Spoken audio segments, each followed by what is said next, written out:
दोस्तों, एक कहानी दिल्ली के उस्मान पीर की है। एक महिला अपने 6 बच्चों के साथ थाने पहुंचती है और वहां पर रोते बिलखते इंस्पेक्टर के सामने रिपोर्ट लिखवाती है। दोस्तों, शिकायत करती है कि जो उसका पति है वह उसे रोज़ मारता है, पीटता है, खाने के लिए नहीं देता है। 6 बच्चों को लेकर कहाँ जाऊँ? पिछले 2 महीने में 2-3 बार उस थाने पर जा चुकी थी। जब जो इंस्पेक्टर थे वह कहते हैं कि तुम रोज़ रोज़ यहाँ पर चली आती हो, क्यों आती हो? तुम्हारे 6 बच्चे, अकेला कमाने वाला दिल्ली जैसा शहर, तुम लोगों का पेट कैसे भरेगा? तो तुम भी कोई काम धंधा क्यों नहीं कर लेती हो? खाली बैठी रहती हो तो घर पर झगड़ा ही होगा ना। और कुछ तुम मदद किया करो। मान लिया तुम्हारा पति शराबी है, निकम्मा है, तुम भी कुछ कर लेती तो शायद उसका मदद हो जाता। ऐसी बातें तुम गांव में ही रहती, लेकिन वह कहती कि गांव में तो एक भी पैसे नहीं देता है और वहाँ तो सास ससुर जीने भी नहीं देते हैं। इसी से तंग आकर तो मैं यहाँ पर आई थी, लेकिन अब इंस्पेक्टर साहब उसको समझा बुझाकर वहाँ से रवाना कर देते हैं। कहते कि जाओ तुम भी कोई काम धंधा करो। ऐसा तो चलता ही रहता है।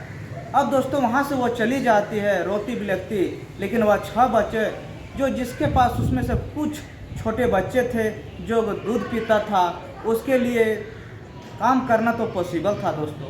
लेकिन उसकी एक बेटी थी जो सबसे बड़ी बेटी थी, करीब 16-17 साल की थी। उसका नाम पायल होता है। दोस्तों, पायल यहाँ पर एक बदला हुआ नाम है जो उसका काल्पनिक नाम है। दोस्तों, जो पायल थी उसका दिमाग में इंस्पेक्टर साहब की बात बैठ जाती है कि वह सोचती है कि चलो उन्होंने अच्छा ही कहा, कहीं मैं कुछ काम ढूंढती हूँ, मैं भी काम करूँगी। ये लड़ाई झगड़ा से घर में तंग आ चुकी हूँ। क्योंकि वही समझदार थी, इसलिए वह सोचती है कुछ मुझे भी करना पड़ेगा। वह गांव में थी तो किसी तरीके से 8वीं तक पढ़ी थी, उसके बाद पढ़ाई छोड़ रखी थी और यहाँ पर भी आए हुए उसको 5-6 महीने हो जाते हैं। दोस्तों, घर में रहती है, खाना वगैरह बनाती है।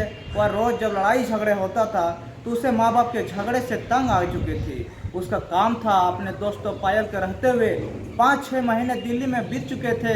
वह जो है काम की तलाश में इधर उधर निकलती है और यहाँ वहाँ पूछती है, दुकानों पर पूछती है कोई काम है क्या, कोई काम है क्या। तभी एक घर में पहुँचती है। एक व्यक्ति वहाँ पर करीब 30 से 35 साल का था। उसका नाम मनीष होता है। उसे देखता है, ऊपर से नीचे तक निहारता है।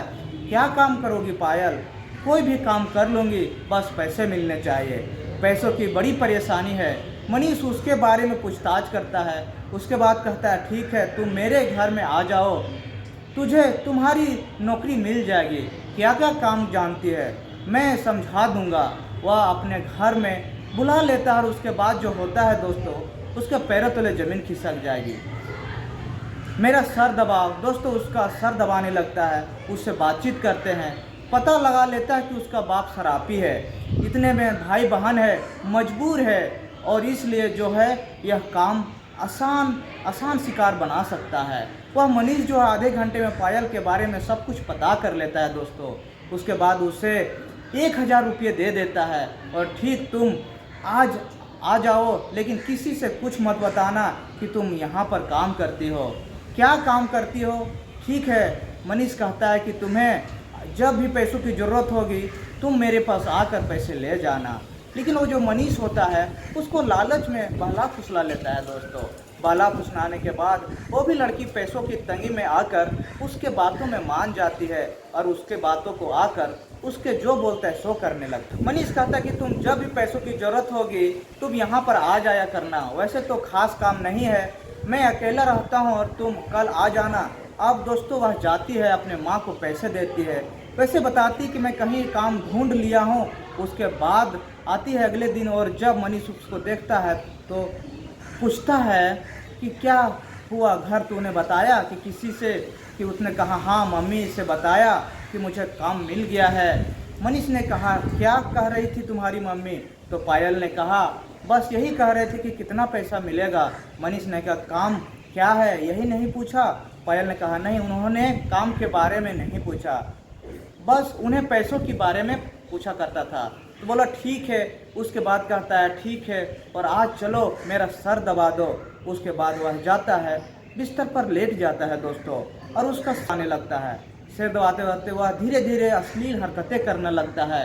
पायल जो है उसको कुछ समझ ना आता है और कहता है कि आप क्या कर रहे हैं साहब, और उस तुम्हारी सारी परेशानियां दूर हो जाएगी। देखो पैसा कमाना इतना आसान नहीं है, और अगर तुम्हें पैसे कमाना है तो तुझे कुछ ना कुछ करना ही पड़ेगा।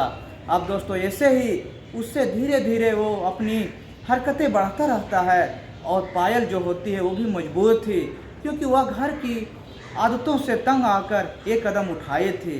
उस दिन मनुष्य ने जो तो उसके मन में था, उसके दिल में था, वो पायल के साथ सब कुछ कर लिया। अब पायल जो है मजबूर थी, दर्द सहती रही, लेकिन उसके बाद मनीष ने उसे पैसे दिए और बोले ठीक है तुम फिर कल आ जाना जब तुम्हारा मन करेगा। ऐसे ऐसे एक दिन महीने बीत जाते हैं, तब पता चलता है कि दोनों के बीच, दोनों मनीष के मन में जो है वह लालच आ जाता है। वह जो है अब उससे पैसे कमाने के बारे में सोचने लगता है। दोस्तों एक दिन जब वह जाती है तो उसके घर में 50 साल का आदमी था। उसे वह देखती है तो वह कहता है कि यह कौन है। मनीष कहता है कि यह भी तुम्हें पैसे देंगे। तो पायल चौंक जाती है, वह कहती कि नहीं, मैं यह नहीं कर सकती, और मत यह सोचो कि यह जो मैं कहती हूँ यह अच्छा नहीं है, मुझे अच्छा नहीं लगता है, बस मेरी मजबूरी है, मैं पैसों की वजह से यह करती हूँ। मनीष उसे समझाता है, कहता है कि अगर पैसों की वजह से करती है तो यह भी तुम्हें पैसे देंगे, यह तो मुझसे ज़्यादा भी पैसे देंगे। अगर उसे इतना समझाती है, कुछ पैसे भी उनके हाथ में रख देता है, फिर वह मान जाता है। दोस्तों फिर वह आदमी भी उसके साथ वही करता है जो मनीष उसके साथ किया करता था। अब वह शख्स भी जो पायल से उस अपनी ज़रूरतें पूरा करता है, उसके बाद उससे पैसे देता है दोस्तों, और वहाँ से चला जाता है। इस तरीके से अब यही काम हो गया। पायल वहाँ पर आती है और मनीष किसी न किसी को बुला के पहले से घर में रखा रहता है, और फिर वही पैसों के दे देता है। पायल वही सब करता है।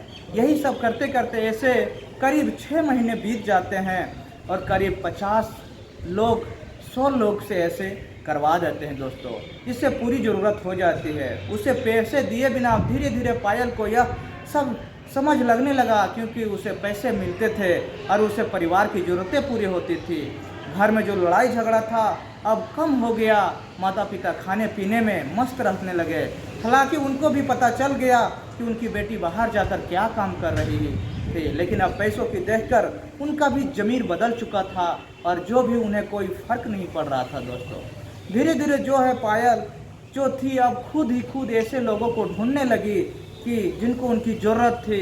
उसे पता चला तो मनीष था, वह काफ़ी पैसों लोगों से लेता और फिर उसका यूज करता था। दोस्तों फिर उसने उसे भी किनारा कर लिया, और उसके बाद वह खुद ही वह काम करने लगी। ऐसे 2-3 साल तक उन्होंने काम किया। उसके परिवार की स्थिति सुधर गई दोस्तों, लेकिन उसका जो बाप था, उसके पिता थे, उसने जो उसकी शराब की लत थी उसको और उससे बढ़ा लिया, और एक दिन ऐसा हुआ कि उसकी मौत हो जाती है।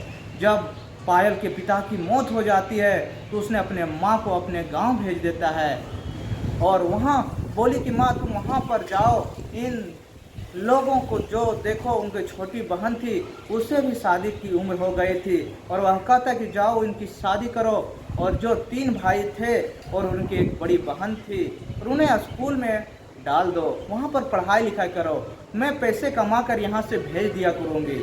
दोस्तों 2-3 साल उसने ऐसे ही कमाया, और फिर एक दिन वह दिल्ली के सबसे बड़े रेड लाइट इलाके में जो होता है वहाँ पहुँच जाती है। वहाँ पर एक कोठे में जाती है, और पिछले 5 सालों में वहाँ कहीं भी रह रही थी, काम कर रही थी।